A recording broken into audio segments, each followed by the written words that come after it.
ترى الظالمین مشفقین مما کسبوا، تم دیکھو گے قیامت والے دن ظالموں کو کہ وہ ڈر رہے ہوں گے اپنے کرتوتوں کے سبب جو دنیا میں انہوں نے کمائے تھے۔ یہ دنیا میں بھی یعنی جو لوگ برے اعمال کرتے ہیں جب ان کی عدالت میں پکڑ آتی ہے تو وہ اندر سے ضمیر ان کو خود ملامت کر رہا ہوتا ہے کہ اب تو مارے گئے، اب پکڑ کے سوا کوئی چارہ نہیں۔ اور پھر اللہ کی عدالت جہاں کوئی چھڑوا نہیں سکتا، کسی کی دھوں زبردستی نہیں ہے، کوئی جھوٹی گواہی قبول نہیں ہو سکتی، کوئی سفارش قبول نہیں ہو سکتی، جب اللہ تعالیٰ کی بارگاہ میں کوئی پکڑا جائے گا تو وہ دل ہی دل کے اندر ڈر رہے ہوں گے، لرزاں و ترساں ہوں گے۔ وَهُوَ وَاقِعٌ بِهِمْ، جبکہ وہ عذاب ان پہ واقع ہو کر رہے گا۔ یعنی ڈرنے سے یہ نہیں ہوگا کہ وہ کبوتر کی طرح آنکھیں بند کر لینے سے عذاب غائب ہو جائے گا، وہ جو ڈر رہے ہوں گے وہ واقعی ان کے ساتھ ہو بھی جائے گا۔ دنیا میں تو اکثر اوقات انسان مختلف خدشات یعنی سوچتا ہے، بعض اوقات ہو بھی جاتے ہیں، بعض اوقات نہیں بھی ہوتے ہیں، لیکن آخرت کے بارے میں کوئی یہ نہ سمجھے کہ جس طرح دنیا میں اللہ نے چھوٹ دے دی تھی، پکڑ نہیں فرمائی تھی، آخرت میں بھی اس طریقے سے ڈھیل مل جائے گی۔ نہیں، آخرت کے دن تو اللہ تعالیٰ نے اپنا نام ہی رکھا ہے، لمن الملک اليوم، آج کے دن کس کی بادشاہت ہے؟ للہ الواحد القہار، اس اکیلے قہار کی بادشاہت۔ اللہ نے قیامت کے دن اپنا نام غفور الرحیم نہیں رکھا ہوا، قہار رکھا ہوا، چھایا ہوا سب پر۔ اور ظاہر حقیقت ہے کہ ہزاروں سال کی انسانی تاریخ میں اللہ تعالیٰ نے صبر فرمایا ہے۔ بخاری مسلم کی حدیث ہے کہ اللہ تعالیٰ سے بڑھ کر کوئی صبر کرنے والا نہیں ہے۔ لوگ اس کے لیے اولاد تجویز کرتے ہیں، اسے گالیاں دیتے ہیں اولاد تجویز کر کے، لیکن پھر بھی ان کا رزق بند نہیں کرتا۔ سب سے بڑھ کر صبر فرمانے والا اللہ ہے، لیکن یہ صبر اس دنیا کی زندگی تک ہے۔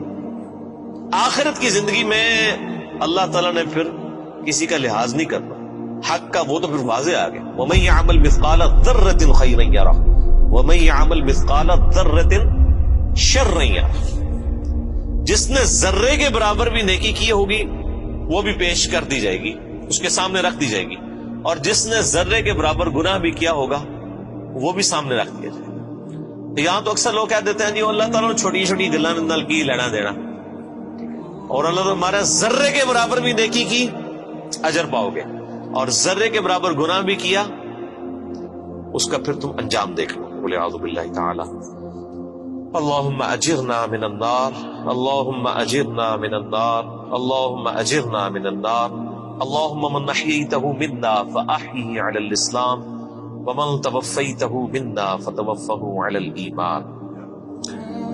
بس وہی بات ہے کہ جی عقل نہ ہوئے تے موجہ ہی موجہ، عقل ہوئے تے سوچیں ہی سوچیں۔ جسے عقل نہیں ہے اسے نہیں پتا کہ اللہ تعالیٰ کتنا ڈاڈا ہے۔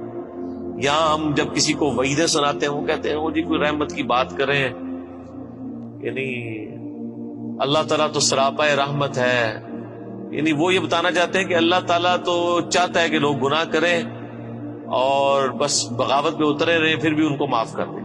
یہ اتنا آسان معاملہ ہوتا تو پھر نبیوں کو نہ بھیجا جاتا، کتابیں نہ نازل فرمائی جاتی۔ جس کو یہ معاملہ پتا ہے اس کے لیے تو پھر زندگی گزارنی مشکل ہو جاتی ہے۔ والذین آمنوا وعملوا الصالحات، وہ لوگ جنہوں نے ایمان قبول کیا اور نیک اعمال اختیار کیے، صرف ایمان نہیں قبول کیا بلکہ نیک اعمال میں استقامت اختیار کی۔ فی روضات الجنات، وہ جنت کے باغوں میں ہوں گے، لہم ما یشاءون عند ربہم، وہاں ان کے رب کے پاس ان کے لیے ہر وہ چیز ہوگی جو وہ خواہش کریں گے۔ ذالک هو الفضل الکبیر، یہ ہے سب سے بڑا فضل۔ یعنی لوگ سمجھتے ہیں کہ دنیا میں اعلیٰ منصب حاصل ہو جانا، یا پچھلے دنوں الیکشن ہوئے تو لوگ سمجھ رہے تھے شاید پرائم منسٹر بن جانا کوئی بہت بڑا عہدہ ہے، دنیا میں بہت زیادہ دولت کما لینا کوئی بہت بڑا عہدہ ہے۔ اللہ تعالیٰ ہمارا ذالک هو الفضل الکبیر، اصل میں اللہ کا فضل اس پہ ہے جس نے ہمیشہ کی کامیابی حاصل کر۔ اور لاجیکل بات ہے میرے بھائی، ایک بندے کو بتایا جائے کہ آپ کو اتنی ساری ایفرٹ کے اگینسٹ جو ہے وہ 3 منٹ کے لیے جو ہے وہ بادشاہی ملے گی، اور دوسرے کو بتایا جائے کہ آپ کو اتنی ہی ایفرٹ کے اگینسٹ ہمیشہ کی بادشاہت ملے گی، جس میں موت بھی نہیں آئے گی، جس میں زوال بھی نہیں ہوگا، جس میں بڑھاپا بھی نہیں آئے گا، جس میں بیماری بھی نہیں آئے گی، تو کون سا بیوقوف آدمی ہے جو یہ 3 منٹ کی، اور یہ 3 منٹ کی زندگی آخرت کے مقابلے پہ، آخرت کا جو ایک دن ہے وہ 50,000 سال کا دن ہے، قرآن حکیم میں آیا سورۃ الحاقہ میں۔ تو آخرت کا جو ایک دن ہے، اس کے مقابلے پہ 60 سال کی زندگی 3 منٹ بنتی ہے آلموسٹ۔ ابھی آخرت کے بعد جو جنت و دوزخ کا فیصلہ ہونے والا ہے وہ تو صحیح مسلم میں حدیث ہے کہ کوئی شخص سمندر میں انگلی ڈبوئے، سمندر میں جو انگلی ڈبونے سے اس کی انگلی پہ پانی لگتا ہے وہ دنیا کی زندگی ہے، اور سمندر آخرت کی زندگی، انفینٹ لائف۔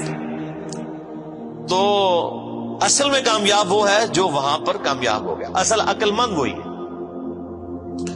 ذالک الذی یبشر اللہ عبادہ الذین آمنوا، یہ ہے وہ جنت جس کی خوشخبری دیتا ہے اللہ تعالیٰ ان لوگوں کو اپنے بندوں میں سے جو ایمان لائے، وعملوا الصالحات، اور نیک اعمال بھی کیے۔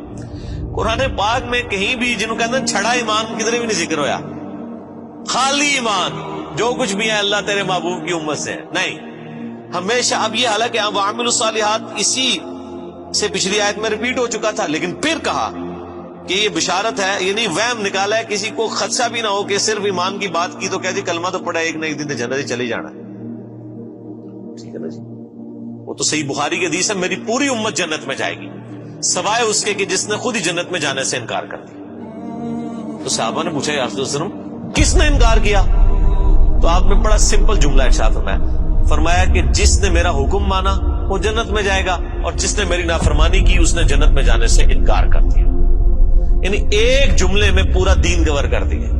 یہاں پہ لوگ کہتے ہیں او جی وہ جناب وہ داڑھی کی اسلام تو نہیں ہے نا جی، اور صرف نمازیں ہی تو اسلام نہیں ہے نا، تو کون کہہ رہا ہے کہ صرف داڑھی اور نمازوں میں اسلام ہے؟ لیکن اسلام میں تو یہ ساری چیزیں موجود ہیں۔ اسلام میں داڑھی بھی ہے، اسلام میں نماز بھی ہے، اسلام میں حقوق اللہ بھی ہیں، حقوق العباد بھی ہیں، بیویوں کے حقوق بھی ہیں، ماں باپ کے حقوق بھی ہیں، اللہ کے بھی حقوق ہیں۔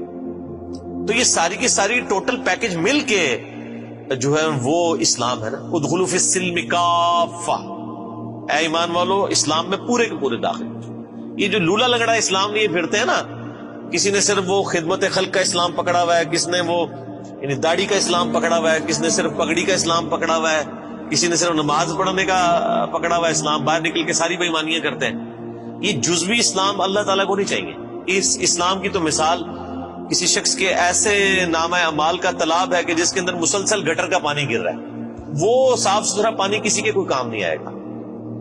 جب اس کے اندر گٹر کا پانی گر رہا ہے اس ملاوٹوں کے ساتھ، حرام خوریوں کے ساتھ، حق تلفیوں کے ساتھ، بدماشیوں کے ساتھ، اس طرح کا دین تو اللہ تعالیٰ کو نہیں چاہیے۔ اللہ تعالیٰ تو کہتا ہے ٹوٹل پیکج لینا ہے، جس نے داخل ہونا ہے اسلام میں پورے کا پورا داخل ہو، ادروائز اللہ تبارک و تعالیٰ اس کا اسلام جو ہے نا وہ اس کے منہ پہ مار دے گا قیامت میں۔